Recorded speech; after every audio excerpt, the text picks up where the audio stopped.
Chapter 2383 Gao Chongkong and Di Shirtian 1.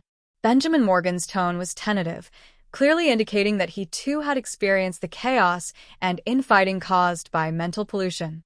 Zhang Yi's expression remained calm as he gazed into the seemingly eternal darkness deeper within the forest.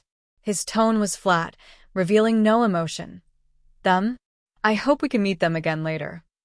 He paused, then added meaningfully, after all, everyone who comes to this forest has their own purpose, doesn't they? Benjamin's smile froze slightly. Then he laughed heartily. You're right. Everyone has their own ambitions. He subtly changed the subject, complaining about the eeriness of the forest and the scarcity of resources, and subtly suggested the possibility of limited cooperation, such as sharing some intelligence from the front lines. Zhang Yi listened noncommittally, occasionally offering a word or two in response. The brief chat, or rather, the mutual probing, lasted a few minutes, during which the two sides exchanged some non-essential information about the path ahead and potential dangers. Finally, Zhang Yi stopped exchanging pleasantries with them, citing the need to get on the road as soon as possible. They set off together so they could help each other if they encountered any danger along the way.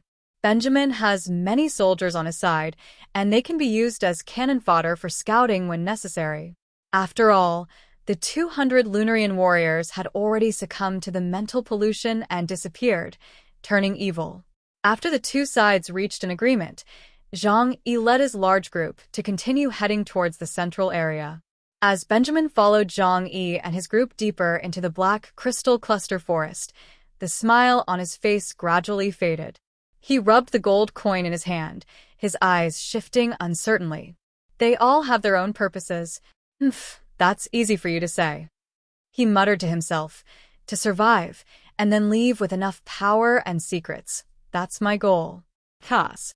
Last time you obtained a vast treasure in the eye of the demon. This time, I won't just hand over Samuel's treasure. The human form of Ling that Zhang Yi obtained from the sealed land of Mammon is the envy of the whole world. Seeing Zhang Yi's current formidable strength, anyone would make this connection. He turned and clapped his hands at his remaining men. All right, gentlemen, break's over. Cheer up. Wealth and power are just ahead. Don't let our friends get there first. Beside him, Zhang Yi's eyes held only a playful and mocking glint. For the time being, they will be in a cooperative relationship due to their shared goals. However, if they encounter valuable resources, they will certainly create an immediate conflict, just as they did in the Eye of the Devil. But so what? With Zhang Yi's current strength, there is truly no one in the human world that he can be afraid of. The brief interlude has passed, and Zhang Yi's goal remains clear: to find the Night Witch, find the spark, and unravel more mysteries. Perhaps there are even more precious resources waiting for them to explore on the moon and stars. In a corner of the dark sun forest, space was slightly distorted, and 3 disheveled figures stumbled out of a spatial rift that was about to dissipate. It was Gao Chongkong, Gu Man, and Batu. Gao Chongkong's signature white outfit was now covered in dark red bloodstains and black grime. The combat uniform was damaged in many places, but it had an automatic repair function, so it looked as if it was covered with patches. The 3 of them, Gao Chongkong and Gao Chongkong, were breathing erratically, and there was still a trace of blood left at the corner of their mouths. The golden holy sword in his hand was somewhat dim, and several fine cracks had even appeared on its blade. Gu Man was pale. Her tight-fitting combat uniform had multiple burn marks and tears, and she was breathing rapidly. Batu was in the worst condition. Half of his armor was completely shattered, revealing a bloody and mangled wound underneath, and he was even unsteady on his feet when he walked. As a spatial ability user, he opened a passage at a crucial moment, allowing 2 other people to escape. This time, instead of killing Di Shirtian, they encountered a powerful and terrifying dark swordsman who almost killed them there. Cough, cough. Gao Chongkong steadied himself and immediately looked around warily. After confirming that it was temporarily safe, he exhaled a long breath of foul air that smelled of blood, his face terribly gloomy. Damn it. We were so close. We were just a hair's breadth away from completely capturing that bastard Di Shirtian. Bada spat out a mouthful of bloody saliva, his voice hoarse, filled with resentment and anger. If they can kill Indra here, they will take over the kingdom directly after returning to Bharata. Although the higher-ups of Bharata were wary of them, the vacancy at the highest level forced them to choose Gao Changkong to replace Indra as the protector of Bharata. However, despite having prepared for so long and believing that he had considered every detail perfectly, Gao Changkong ultimately could not overcome the fate of Emperor Shirtian. How do you eliminate someone who can see the big picture of the future through micro-level planning? Gu Man wiped the blood from the corner of her lips. Just one sword strike from that shadowy swordsman had shattered her internal organs. Fortunately, she used a barrier to stabilize her shattered internal organs, and she had all the necessary medicine on her. Otherwise, she would have been dead the moment the shadow swordsman appeared. This place is absolutely terrifying. A hint of worry appeared in her eyes. Failure to kill Indra will have endless consequences. Given Indra's status and influence in Bharata, once he returns, we can pin the charge of betrayal and assassination of the leader of the 8 classes on him.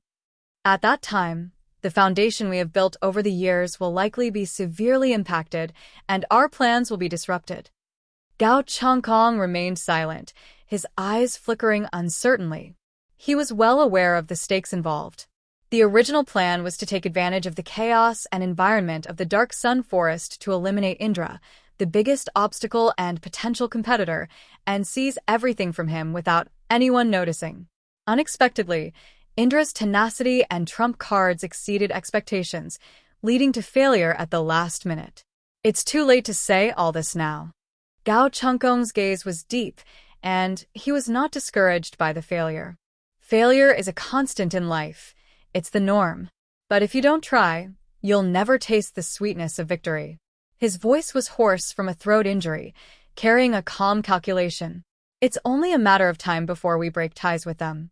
As my strength grows, Bharata's wariness of me has become incredibly meticulous.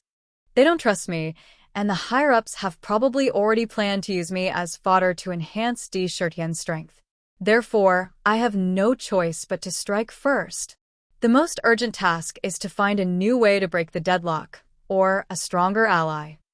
Chapter 2384 Gao Changkong and Di Shirtian 2. Gao Changkong's gaze was cast into the endless, deep darkness of the forest, as if he could pierce through layers of mist and see a specific figure. Go find Zhang Yi. Gao Changkong spoke slowly, his tone resolute. Now, in this forest, the only one who has the ability and is willing to get involved in this mess is him. Gu Man frowned. Chaos? He would help us? We have no connection with him, and we even have a grudge against him. Moreover, this guy is extremely cautious and shrewd. He won't do anything without a profit. Gao Changkong's lips curled into a complex smile, a smile that was neither a smile nor a smile, but rather a self-deprecating one. Friendship? Perhaps not. But if I fall out with Bharata, he would be very happy to see it. Not only would I want Indra to die, he would also be very happy. If Indra were to die in battle, it would certainly be a major blow to Bharata. How can one tolerate another's snoring beside one's bed? The kingdom of Huashu also did not wish for this. Gao Changkong thought to himself, Zhang Yi, you use me to control all sides.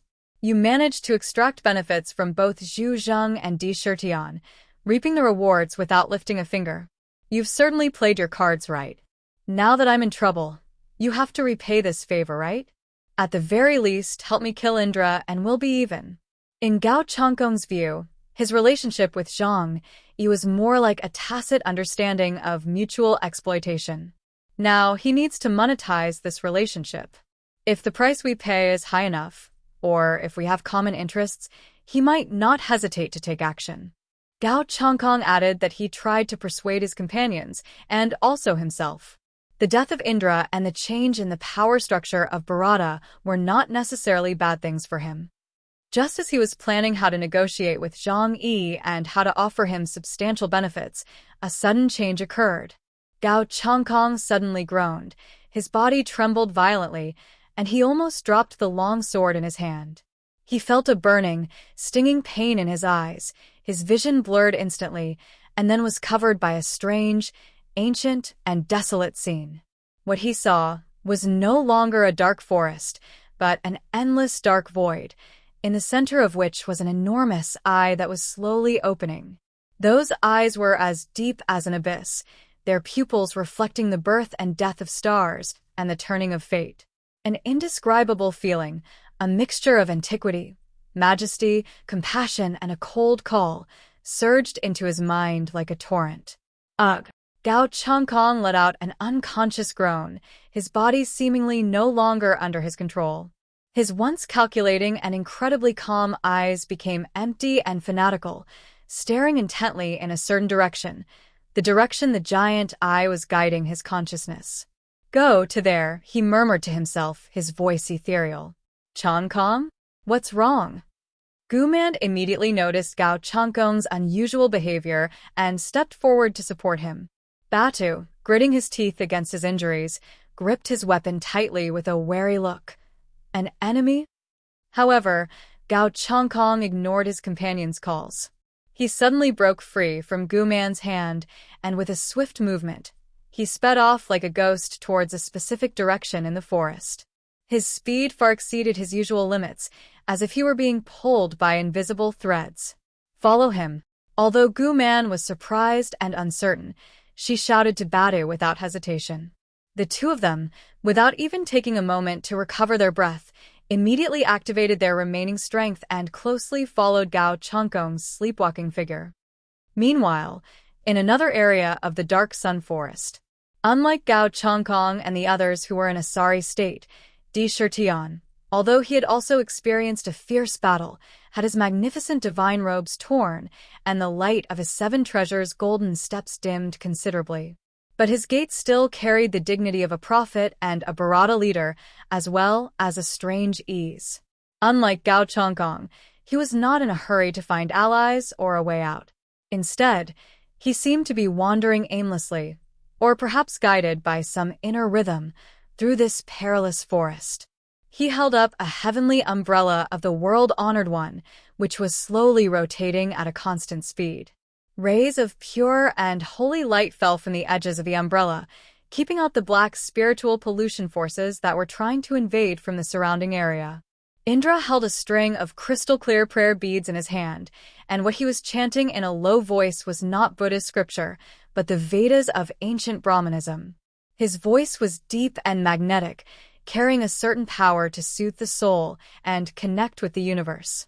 Putting aside his actions during the battle, this Brahmin prophet from the highest caste of the Bharata sect was himself an extremely devout believer. The Bharata school of Buddhism emphasizes spiritual cultivation. Through years of rigorous practice, many monks can maintain a single posture for decades. Therefore, on a spiritual level, they far surpass ordinary people. The various things that have escaped into the Dark Sun Forest are not enough to erode Indra's mental defenses. This is perhaps the allure of faith. He upholds heaven and earth with truth. He observes all things with the eyes of wisdom. The chanting of Buddhist hymns and the radiant light of lotus flowers intertwined, creating a temporary pure land around him. His deep eyes held a detached tranquility, like that of an ascetic sage walking toward his destined end. His steps were firm and his direction clear. He traversed the twisted woodland, crossed the corrosive black desert, and walked step by step into the deep and desolate depths of the Dark Sun Forest. After walking for an unknown amount of time, he arrived at a huge open space.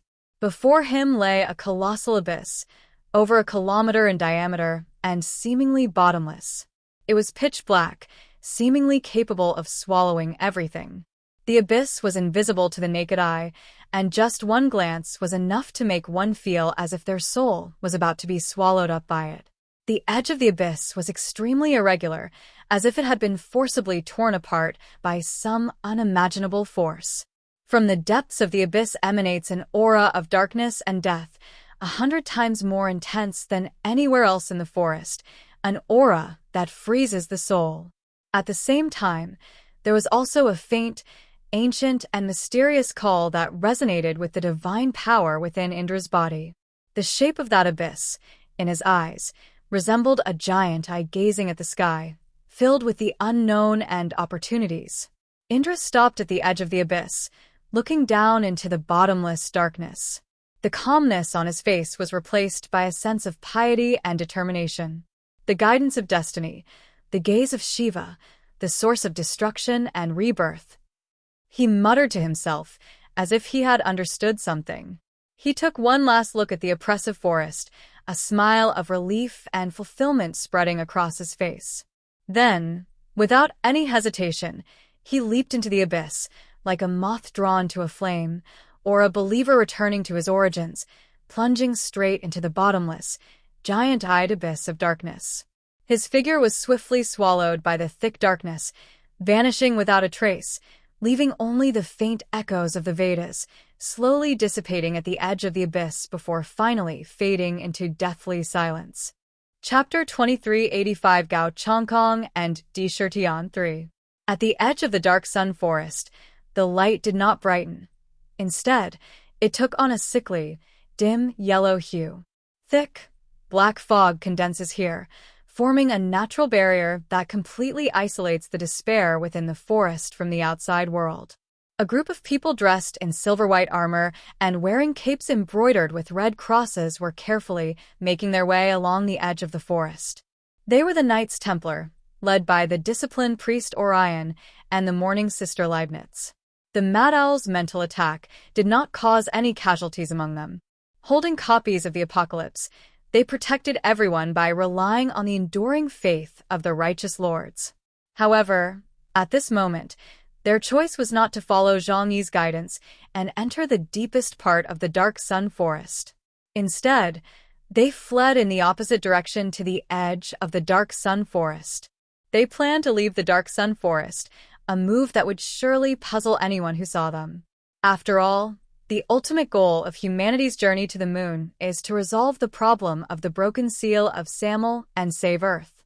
But they, as the most devout believers of the Vatican, are capable of disregarding life and death. And why did you desert your post? This seems to contain some kind of secret that cannot be known to others. Based on the stars and the sun's position, heading in this direction should allow us to leave this cursed land. Father Orion looked up at the sunlight piercing through the black mist, a deep smile appearing on his lips, and calmly spoke. Sister Leibniz followed closely behind, her beautiful face shrouded in an unyielding sorrow and worry, as she prayed softly, "May the Lord guide the lost sheep out of this dark abyss." Her ability, mourning, is highly effective against the dead and special beings here, but she feels powerless against this pervasive spiritual pollution and oppressive environment. Their purpose for this trip had long since changed. It was no longer to explore further or search for the spark, but rather to escape. They came to the moon on a mission from the papacy. Head to the dark sun forest in search of a spark of fire? Sorry, that's not their main task. However, they were quite pleased to see Zhang Yi and the others trapped in this area, which meant that no one would interfere with their plans. Now is the perfect time to leave. If they complete the task assigned by His Holiness the Pope, they will be one step closer to achieving their ultimate glory. Both Father Orion and Sister Leibniz were filled with a burning piety, and they walked resolutely toward the edge of the dark sun forest. As for the assembly signal issued by Zhang Yi, in his view, it was more like an invitation to hell. However, just as they were about to step into the dim, black fog that seemed to be the exit, a sudden change occurred. The black mist surged violently as if it were alive, and then figures slowly emerged from it, carrying a murderous aura, blocking their path. On the left is a group of knights in bright armor, exuding a magnificent aura. The leader, with blonde hair and blue eyes, a resolute face, and holding the sword of victory, an oath that shone with dazzling golden light, was none other than King Arthur, the strongest man in Britannia. Beside him stood Merlin, a handsome young man dressed in a dark blue robe and holding a magnificent alloy staff, his wise eyes now carrying a hint of coldness. Behind them were the members of the Knights of the Round Table, who, despite the fierce battle, maintained their formation and fighting spirit. To their right were a group of figures shrouded in shadow. They were like ghosts, their figures elusive and unpredictable. They were the Shadow Demon Legion of the Khotan Empire, led by Saladin. Saladin usually didn't bring many people with him when he went to war. Aside from his right-hand men, the Sage Herald and his Prince Emir, the rest were shadow fiends who entered his shadow in undead form. Saladin himself still looked like a lean and imposing ruler. He held a black scimitar, and his eyes were sharp as an eagle as he surveyed every member of the Knights Templar. This seems like a trial, a rebuke of cowards who deserted their posts. Are you planning to betray humanity and desert your posts? Saladin coldly rebuked him. Father Orion frowned immediately, and his heart sank. The entire Knights Templar were on tenterhooks. Just as they were about to leave the Dark Sun Forest, they were stopped by them at the last moment. This didn't seem like a coincidence. It was as if they knew all along that they would choose to leave and were deliberately waiting here. A bad feeling crept into Father Orion's mind. Could it be that they've discovered what's going on? No, perhaps they came purely to ambush and kill them, because they already knew that Saladin, the Emperor of the Khotan Empire, and King Arthur of Britannia were members of the Eye organization. The Templar warriors tensed up, immediately forming a defensive formation, drawing their weapons, and faint fluctuations of holy light and undead power emanating from their bodies. Wings of light sprouted from the back of the sun and moon angels, their holy light enveloping all things around them, exuding a powerful aura and serving as a deterrent to their opponents. Father Orion stepped forward and asked in a deep voice, "King Arthur, Saladin, you are blocking our way. Are you suggesting we start a war against the Holy See?" King Arthur did not answer immediately. His gaze swept over the Knights Templar, lingering for a moment, especially on Orion and Leibniz. His eyes were cold and stern, carrying a hint of judgment as he coldly asked, "Father Orion, Sister Leibniz, where are you headed?" The gathering signal from Chaos points to the center of the Dark Sun Forest. Father Orion remained composed, his prepared explanation already delivered. "King Arthur, we are not cowardly. Rather, we have discovered a matter of vital importance that we must immediately report back to the papacy. This concerns the safety of the entire world, and there is no time to lose." He attempted to elevate the act of fleeing to a strategic level. Sister Leibniz echoed softly, her tone filled with compassion. "The complexity and danger here are far beyond our imagination. Blindly venturing in would only result in pointless sacrifices. We must take this warning back with us." "Crucial situation? Report back." Saladin chuckled and spoke lazily, but his words were as sharp as knives. "I think you've been scared out of your wits and want to desert, haven't you? Making desertion sound so noble is typical of the Holy See." "You." Father Orion's face flushed red as he glared at Saladin. King Arthur raised his hand, stopping a potential argument, and his eyes sharpened. "Olé, there's no need to argue anymore. Chaos has already foreseen that someone might not be able to withstand the pressure and choose to betray the alliance and flee alone." Dear viewers, thanks for staying with me. We'll try to get you more updates. Please like and subscribe and share the video with your friends. Love you.